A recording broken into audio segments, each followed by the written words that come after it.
It's a hot day, and you've just downed several glasses of water, one after the other.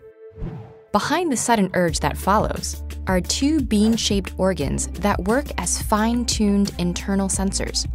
They balance the amount of fluid in your body, detect waste in your blood, and know when to release the vitamins, minerals, and hormones you need to stay alive.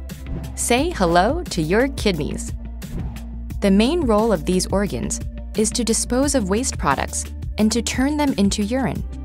The body's 8 liters of blood pass through the kidneys between 20 and 25 times each day, meaning that together, these organs filter about 180 liters every 24 hours. The ingredients in your blood are constantly changing as you ingest food and drink, which explains why the kidneys need to be on permanent duty. Blood enters each kidney through arteries that branch and branch until they form tiny vessels that entwine with special internal modules called nephrons. In each kidney, 1 million of these nephrons form a powerful array of filters and sensors that carefully sift through the blood. This is where we see just how refined and accurate this internal sensing system is. To filter the blood, each nephron uses 2 powerful pieces of equipment, a blob-like structure called a glomerulus, and a long stringy straw-like tubule.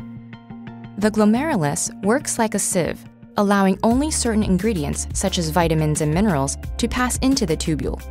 Then, this vessel's job is to detect whether any of those ingredients are needed in the body. If so, they're reabsorbed in amounts that the body needs so they can circulate in the blood again. But the blood doesn't only carry useful ingredients. It contains waste products too, and the nephrons have to figure out what to do with them. The tubules sense compounds the body doesn't need, like urea, left over from the breakdown of proteins, and redirects them as urine out of the kidneys and through 2 long sewers called ureters. These tubes empty their contents into the bladder to be discharged, ridding your body of that waste once and for all. There's water in that urine too.